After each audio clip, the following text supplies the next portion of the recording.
You lock your most valuable possession in a safe. You set a code. You tell no one the number. That feels like security. But 3,000 years ago, one nation built a box that did something stranger than protect a secret. It carried the presence of God Himself, and it was terrifying to be near. The Ark of the Covenant wasn't just a container, it was gold-covered acacia wood, about the size of a small chest, carried on poles so human hands never had to touch it directly. Exodus 25 gives the exact measurements. God dictated them Himself. Why would the Creator of the universe care about inches and gold plating? Because the Ark wasn't a symbol, it was a meeting point. Exodus 25. 22 says God would speak to Moses from above the mercy seat, between the two cherubim. This was a throne, and thrones need boundaries. Inside the ark sat 3 objects: the stone tablets of the 10 Commandments, a jar of manna, the bread that fed a wandering nation, and Aaron's staff, the one that budded overnight to prove God's choice of priest. 3 witnesses: law, provision, and authority. Together they told a single story. This God rules, this God feeds, this God chooses. But here's what most people miss. The ark was dangerous.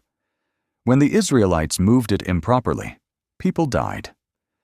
2 Samuel 6 tells of Uzzah reaching out to steady the ark and being struck down instantly. Not because God is cruel, because holiness handled carelessly is not harmless. You don't grab a live wire because your intentions are good.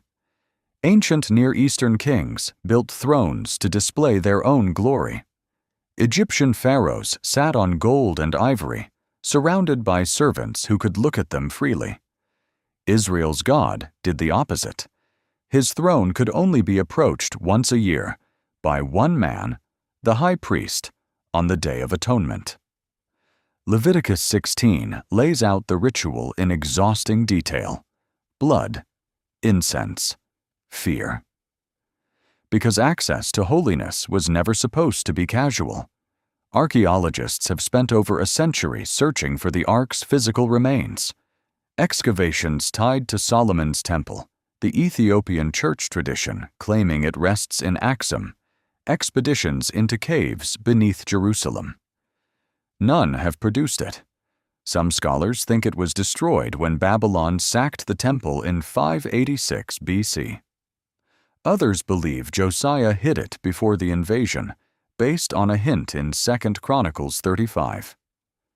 The truth is, nobody knows where it is, and maybe that's the point, because the ark was never really about the object. It was about what it made possible: access to God, guarded and costly, foreshadowing something that would eventually tear the barrier down completely. When Jesus died, Matthew 27:51 records that the temple curtain, the one separating the Holy of Holies from everyone else, ripped from top to bottom. Not bottom to top, like a human tear. Top to bottom, like something from above decided the separation was over. The ark asked a question every generation has had to answer. How do you approach a holy God without being destroyed by His holiness? For Israel, the answer was distance, ritual, and blood, sprinkled once a year in fear and trembling.